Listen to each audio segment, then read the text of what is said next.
Nobody knows when that we can go like that. So it behooves all of us to live in harmony and unity with one another. Let's not let anything trip us up. I gotta go. I promise you, this is it. 20 seconds. You did run well. I must give that to you.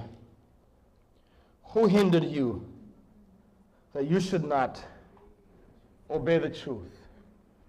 Who messed you up to the point where you're not what you used to be? Who messed you up that you're not obeying the truth anymore? You're in your own little zone.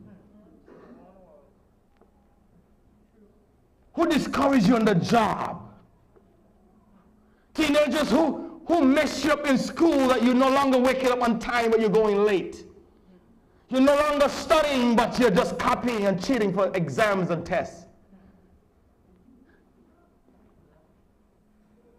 8. Paul said to them, I tell you what. Paul said, who messed you up? But Paul was not asking to get information. He knew what tripped them up and who tripped them up. It was the false preachers and teachers. False doctrines crept in.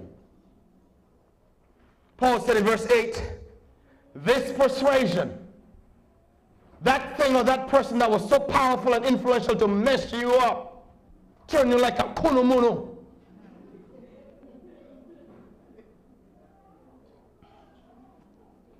Paul said, can I tell you something?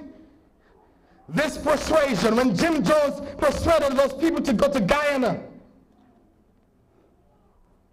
he said, this persuasion does not come from God who called you. When you stop going to church, God never told you to stop going to church. You just stop going.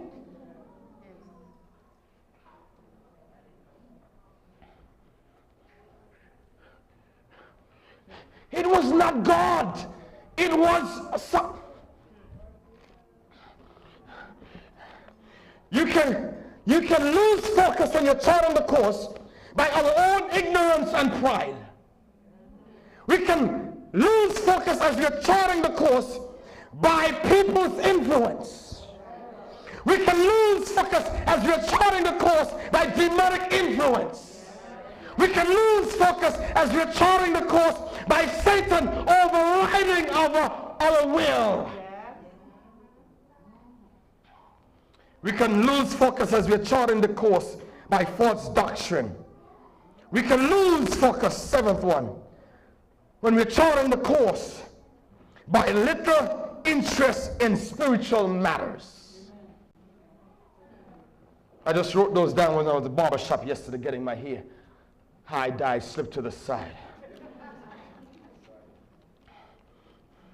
This persuasion doesn't come from the devil. Hear this. Verse 9, a little leaven, leaveneth the whole lump. I have confidence in you through the Lord that you will be none otherwise minded, but he that trouble you shall bear his judgment, whosoever he be, she be, them be, they be. It could be Odie, it could be Benny Hinn, it could be Minister Hodge, Veronique John. Whoever messed you up, they will have to answer to God. It takes one wrong person on the job. It takes one wrong person in school.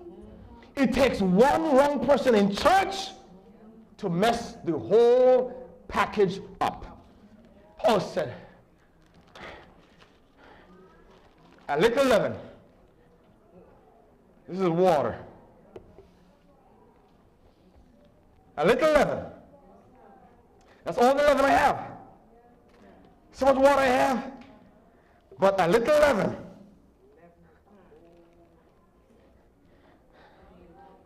I just had a little bit of leaven.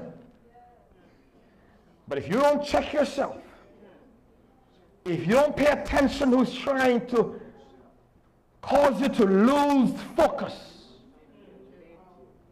if you keep listening to negative folks, if you keep listening to the wrong people,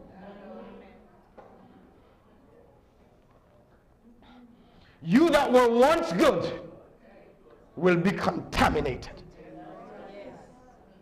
All it takes is for one person to come and tell you, Odie Joseph has a big nose. You never realized that? And Junior all of a sudden say, oh yeah, I've been there 2 years and never noticed it.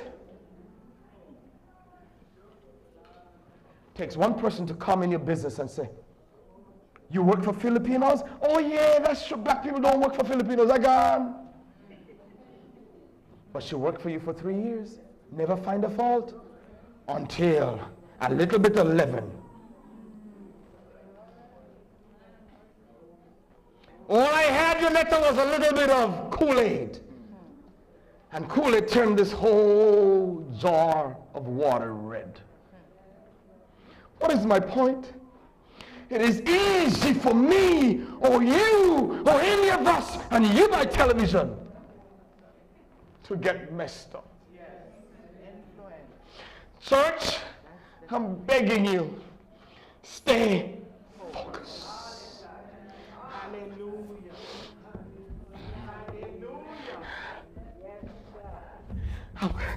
20 seconds. It was 35, no 20. I was going to the airport in Nevis, getting ready to come back to St. Thomas on Friday.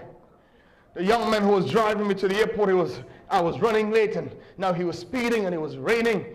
I had to go in the back to finish packing my handbag, and I said, here, this is to just put some gas back in your Jeep. He said, don't give it to me, put it down, because I might get distracted.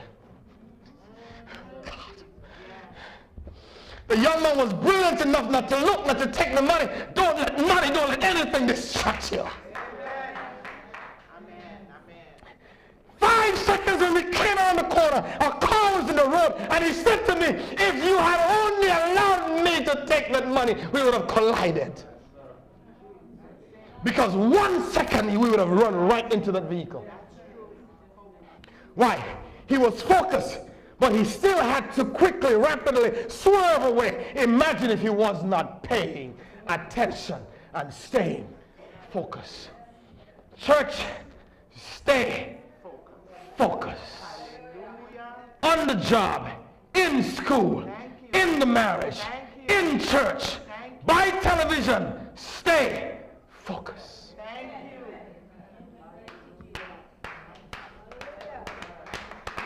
Don't let anything steal your joy. Don't let anybody steal your peace of mind. Don't let anything mar your faith. You've come too far to look back now. You've put in too much in the kingdom of God. You've invested too much on that job. You've gone to school too many days.